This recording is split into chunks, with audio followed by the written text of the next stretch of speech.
Bab 758. Seperti dewa, melihat ke bawah ke segala arah. Melihat Sasun Zander memegang pedang kayu persik, menggigit jarinya untuk menggambar jimat, dan akhirnya menggigit ujung lidahnya dan menyemprotkan darah ke pedang kayu persik, Kenzi terdiam dan tidak memiliki mood lain. Prosedur orang ini untuk merapal mantra tidak praktis. Kelemahannya adalah kecepatan menyiapkan mantra terlalu lambat. Jika menghadapi musuh yang kuat, dengan kecepatan perapalan mantra seperti ini, kemungkinan besar mantra belum dirapalkan sudah dibunuh duluan oleh musuh yang kuat. Lagi pula, musuh tidak akan memberimu kesempatan untuk membaca mantra. Ini juga alasan mengapa keterampilan Kenzi tidak meningkat sebelumnya. Dia bisa menggambar rune jimat dan merapalkan mantra, tetapi dia tidak sering menggunakan metode ini untuk mengalahkan musuh di depan pertempuran. Kenzi tahu bahwa orang bernama Sasun Zander ini baru saja memasuki pertapaan, yaitu baru saja mencapai titik di mana dia bisa merapal mantra. Jika Kenzi ingin membuat jimat dan merapal mantra, dia tidak perlu begitu bertele-tele, dia juga tidak membutuhkan pedang kayu, tidak perlu menggigit ujung lidah dan memuntahkan darah. Kenzi cukup menggambar rune secara acak di atas kertas kuning dengan pena, dan pada saat yang sama bekerja sama dengan mantra, dengan cepat membentuk jimat. Tentu saja, ini adalah sesuatu yang hanya bisa dilakukan setelah keterampilan Kenzi meningkat. Di masa lalu, Kenzi tidak jauh lebih cepat dari orang bernama Sasun Zander ini. Kenzi tidak menghentikannya, hanya menonton Sasun Zander memuntahkan darah, menariknya menjadi jimat, dan kemudian tersenyum penuh kemenangan di sana. Mungkin Sasun Zander berpikir bahwa bisa menggerakkan mantra seperti itu sudah setinggi malaikat, tetapi dia tidak tahu bahwa jika Kenzi baru saja memiliki hati jahat, dia bisa membunuhnya tanpa ada kesempatan untuk merapal mantra hanya dengan satu pukulan dan beberapa jurus sederhana. Bocah bau, ayo maju. Coba kamu lihat bagaimana jimatku. Sasun Zander menyeringai, menatap Kenzi, seolah seekor serigala melihat seekor kelinci, dan sepertinya telah memakannya sepenuhnya. Katakan padaku, apa hebatnya? Kenzi berbicara dengan acuh tak acuh, dengan tenang, dan bahkan meletakkan tangannya di dadanya dengan santai. Dia ingin melihat trik seperti apa yang bisa dimainkan oleh mantra jahat ini. Bocah bau, kamu sudah mati. Sasun Zander belum membuka mulutnya, tetapi pendeta berbaju hijau di kejauhan sudah menunjuk jari mereka pada Kenzi dan mengutuk dengan percaya diri. Guru Sasun akan menggunakan teknik pengumpulan 8 roh jahat untuk memanggil hantu ganas, menggigit dagingmu, meminum darahmu, dan akhirnya membunuhmu, dan kamu tidak akan pernah ke akhirat selamanya. Jika kamu pintar, segera berlutut dan pada guru Sasun Zander, kamu mohon ampun. Beberapa pendeta berjubah hijau semuanya menjadi sombong, menunjukkan wajah yang mendominasi dan menghina. Ayo, biarkan aku melihat seberapa kuat mantramu. Kenzi tersenyum dingin, sama sekali mengabaikan orang-orang muda itu. Melihat dia masih bisa tertawa, Sasun Zander diam-diam marah. Jika kamu tidak melihat kematian, kamu tidak akan pernah meneteskan air mata. Guru ini akan membiarkanmu melihat kutukan jahat 8 roh hantu.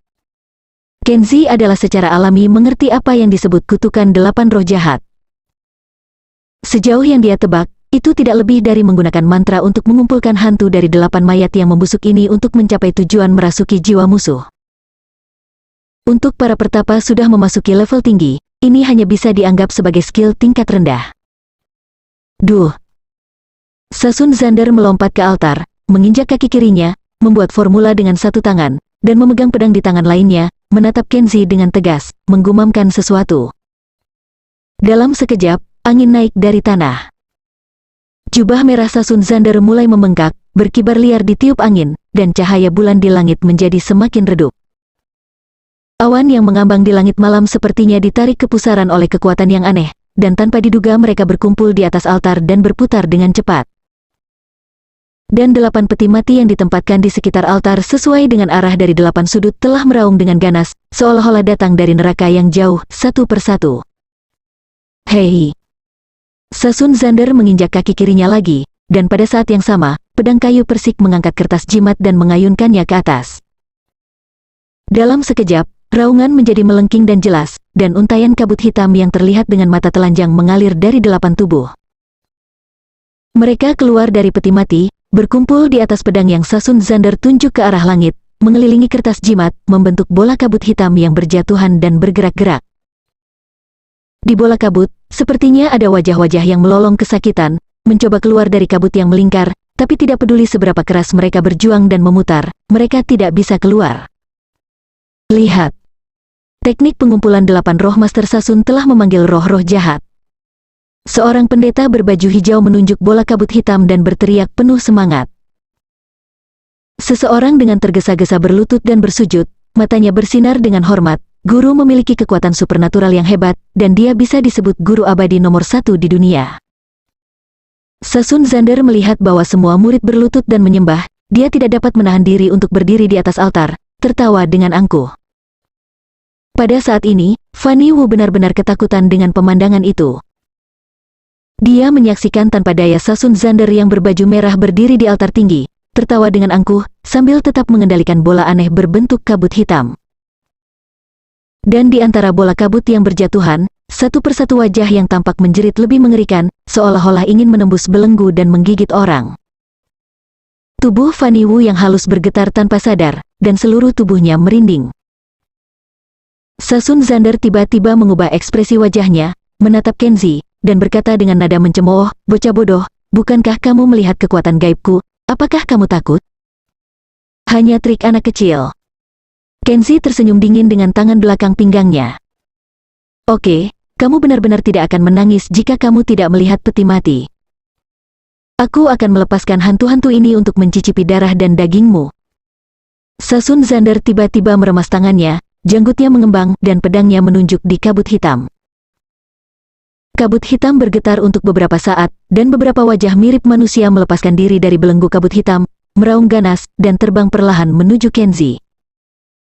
Melihat hantu ganas itu bergegas keluar, semua pendeta berbaju hijau berteriak ketakutan, berpikir bahwa Kenzi akan dikutuk. "Kenzi, lari cepat, hantu-hantu itu akan membunuhmu." Seluruh tubuh Fanny Wu gemetar, dan suaranya bergetar karena kecemasan. "Takut? Hanya bocah nakal?"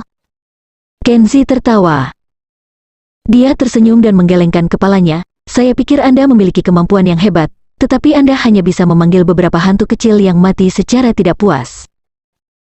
Dengan kemampuan Anda, saya khawatir Anda bahkan tidak dapat memanggil prajurit hantu. Kalau begitu, saya mengajari Anda, apa itu mantra dan apa itu pemanggilan roh yang sebenarnya." Dia berjalan ke meja, mengetuk kertas cinabar, dengan cepat menggambar beberapa kali di atas kertas, dan kemudian menatap mata semua orang yang ketakutan dan bingung. Selama waktu ini, dia diam-diam melafalkan mantra, mengambil jimat dan melambaikannya dengan santai, dan dengan tenang mengucapkan 2 kata, "Guntur, datanglah." Terdengar ledakan kerala yang keras, dan kilat biru jatuh dari langit dalam sekejap. Guntur meledak, langit berguncang, dan malam seperti siang hari. Segera dia memegang bola petir di tangannya, seperti dewa, melihat ke segala arah. Bab 759, Guru Surgawi, Ampuni Hidupku. Di antara mantra sihir untuk menangani hantu, mantra Guntur adalah yang paling kuat dan mengkhususkan diri dalam menghancurkan semua jenis pikiran spiritual, jiwa yang membenci damai, tubuh roh, dan roh jahat. Saat Guntur berbunyi, wajah kabut hitam mengeluarkan jeritan melengking, dan lari mundur dengan kecepatan 10 kali lebih cepat daripada saat dia datang. Tapi bagaimana mantra Kenzi bisa begitu mudah mereka hindari? Kenzi memegang petir dan melemparkannya dengan keras. Bang! Seperti sambaran dari api biru, petir seakan keluar dari tangannya, berputar 9 kali di udara seperti ular, dan menamparkan kabut hitam. Awan kabut hitam tidak memiliki kekuatan untuk melawan, seperti salju putih di bawah terik matahari, ia menghilang dalam sekejap. Kemudian Guntur dan kilat tidak berhenti di situ, tetapi bergerak lebih jauh, memotong pedang mahoni di tangan Sasun. "Ah!" Sasun Zander menjerit, dan tiba-tiba jatuh ke tanah. Pedang kayu itu langsung terbelah menjadi arang hitam oleh Guntur, dan patah sedikit demi sedikit. Ada semburan guntur yang menggelinding, menyapu seperti gelombang yang tak terlihat. Meja dan kursi di seluruh halaman terbalik, pohon-pohon tumbang, seolah-olah angin topan telah lewat dan mengamuk dalam kekacauan.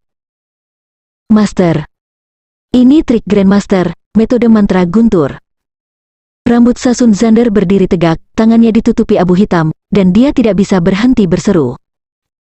Cara dia memandang Kenzi seperti kelinci melihat harimau. Ketika Kenzi menangkap awan petir lain di tangannya, pupil matanya tiba-tiba menyusut, dan dia tidak lagi peduli dengan status dan sikap masternya. Dia sangat ketakutan sehingga dia berguling dan merangkak, berlutut di tanah, dan bersujud. Tuan Master, selamatkan hidupku, Tuan, tolong selamatkan hidupku. Junior ini tidak berani lagi. Sasun Zander telah melihat kemampuan Kenzi, dia bahkan tidak memiliki kekuatan sekecil apapun untuk melawan. Jadi dia tetap bersujud dan memohon belas kasihan. Di bawah tatapan ngeri semua orang, Kenzi maju selangkah, dan berkata dengan dingin. Pertama, gunakan metode tercela dari tapak pasir beracun untuk memaksa wanita, lalu gunakan sihir 8 sekte untuk membangkitkan mayat tanpa izin. Kamu mengakuinya? Sasun Zander gemetar berulang kali, saya salah, saya mohon Guru Un memaafkan saya, murid ini bersedia untuk menghancurkan kultivasi saya hanya meminta guru untuk menyelamatkan hidup saya. Dia buru-buru mengangkat jarinya, dengan cepat melafalkan mantra di mulutnya, lalu tiba-tiba menunjuk ke pusat energi dalamnya. Ah! Sasun Zander menjerit, dan jatuh ke tanah seperti anjing mati, wajahnya pucat. Para pendeta berbaju hijau melihat bahwa Sasun telah menghancurkan hampir 100 tahun hasil pertapaannya dengan mata kepala sendiri, semuanya pucat dan ketakutan.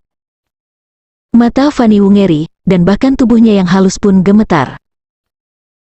Guru Grandmaster, Guru memiliki keagungan yang baik, saya mohon Guru menyelamatkan hidup saya karena saya telah menghancurkan kekuatan hasil latihan selama hampir 100 tahun. Sasun Zander tidak berbaring di tanah lagi tapi berguling dan merangkak lalu berlutut di depan Kenzi, terus bersujud. Kenzi masih memegang bola petir di tangannya, dan berkata dengan dingin, kamu adalah orang yang jahat, kamu memiliki sarang yang penuh dengan ular dan tikus, kamu tahu apa yang harus kamu lakukan? Kamu akan segera membakar kuil ini dan membubarkan para muridmu. Mulai sekarang, kamu akan pergi ke tempat lain dan mengembara, dan kamu berjanji bahwa saya tidak akan pernah mengumpulkan orang untuk praktek ilmu hitam dan perzinahan lagi. Para pendeta berbaju hijau itu mendengarkan pertanyaan Kenzi dan Sasun Zander. Mereka masih tidak lega, mereka takut Kenzi akan menyusahkan mereka juga, jadi mereka berlutut di tanah dan memohon dengan ketakutan, Guru, maafkan kami, maafkan kami. Guru memiliki kemurahan hati dalam hidup, mohon beri kami kesempatan untuk bertahan hidup. Kenzi melirik mereka, lalu menatap Sasun dengan dingin, aku akan menghapuskan mantramu malam ini, apakah kamu menerimanya? Aku terima, saya ikhlas. Sasun Zander meratap lagi dan lagi. Kenzi melangkah lebih jauh, dan bertanya dengan suara dingin, kamu akan membubarkan murid-muridmu, menghancurkan kuilmu, dan menjadi tunawisma. Apakah kamu menerimanya? Kenzi mengendalikan guntur dan kilat, dan berteriak dengan marah, saya mengambil basis kultivasi, merusak reputasi, membuat kamu berlutut dan memohon belas kasihan. Maukah kamu menerimanya atau tidak? Ya, ya. Aku terima. Sasun Zander ketakutan. Segera setelah Kenzi melepas guntur dan kilat, dia berkata dengan dingin, karena kamu yakin, aku akan melepaskanmu untuk sementara. Segera bakar kuilmu, bubarkan para murid, lalu pergi ribuan mil jauhnya. Jika di masa depan saya tahu kamu melakukan tindakan kejahatan dan tidak pernah berubah, saya pasti akan menghancurkanmu menjadi abu, menghancurkan pikiran dan jiwamu, dan mencegah Anda dilahirkan kembali selamanya. Kenzi melihat turun ke Sasun Zander yang sedang berlutut di tanah, seolah-olah dia sedang melihat seekor semut dengan acuh tak acuh. Ya. Sasun Zander sangat ketakutan sehingga dia bahkan tidak berani mengangkat kepalanya. Dia berlari ke samping dan segera membubarkan para pendeta berpakaian hijau. Kemudian dia mengambil obor dan menyalakan api di sekitar kuil. Dalam waktu singkat, gedung-gedung terbakar. Kenzi berdiri di halaman dengan tangan di belakang, menonton dengan acuh tak acuh. Dia menggelengkan kepalanya beberapa kali, dan kemudian melarikan diri jauh dari gerbang halaman seolah-olah melarikan diri untuk dirinya sendiri dari kehidupan. Fanny Wu, yang telah menyaksikan semua ini dengan matanya sendiri, penuh dengan kekaguman dan ketakutan saat ini, matanya yang indah tertuju pada sosok Kenzi, dan dia benar-benar ingin lebih dekat, tetapi dia sedikit bersalah. Citra Kenzi telah sepenuhnya ditumbangkan dalam benaknya. Di masa lalu, dia berpikir bahwa dia adalah orang yang bodoh dan sembrono, tetapi kemudian dia berpikir bahwa dia adalah penguasa dunia bawah tanah yang cukup cakap. Dan sekarang, Fanny Wu menyadari bahwa dia masih salah, dan dia masih meremehkan kekuatan Kenzi. Pria ini sebenarnya hampir sekuat dewa. Nyala api yang menyala berangsur-angsur tumbuh lebih tinggi, dan seakan membakar langit menjadi merah dengan api yang mengamuk. Kenzi menoleh untuk melihat Fanny Wu, dan berkata, api semakin besar dan besar, bisakah kita pergi sekarang? Ah! Fanny Wu tertegun tanpa alasan, sedikit bingung, mengapa Kenzi meminta pendapatnya sendiri? Pertanyaan apakah akan pergi hanyalah masalah yang sangat sederhana. Jika dia pergi, Fanny Wu secara alami akan pergi bersamanya, tetapi mengapa dia meminta pendapatnya? Apakah ini berarti dalam benaknya, Fanny Wu sebenarnya adalah wanita yang sangat penting? Mata indah Fanny Wu berangsur-angsur menjadi bingung, tanpa sadar terlalu banyak berpikir. Melihatnya berdiri di sana dengan linglung, Kenzi tidak tahu apa yang dia pikirkan, dan tidak tahu apakah dia mengerti apa yang dia maksud, jadi dia bertanya lebih lanjut, apakah kamu sudah mendapatkan barang yang ingin kamu bawa kembali? Jika sudah mendapatkan kembali barang-barangmu, kita harus pergi sekarang. Fanny Wu akhirnya tersadar, ya, aku masih perlu mengambil barang-barang. Sepertinya aku lupa. Fanny Wu malu, wajahnya yang cantik memerah, dia merasa bahwa dia benar-benar linglung, tujuan terpenting datang ke kuil ini adalah untuk mendapatkan kembali bahan gambarnya yang berharga. Tapi barusan, dia hanya memperhatikan Kenzi, dan bahkan lupa apa yang dia lakukan di sini. Apa yang membuatnya merasa lebih malu adalah barusan dia terus berpikir di dalam hatinya, apakah dia memiliki posisi di hati Kenzi?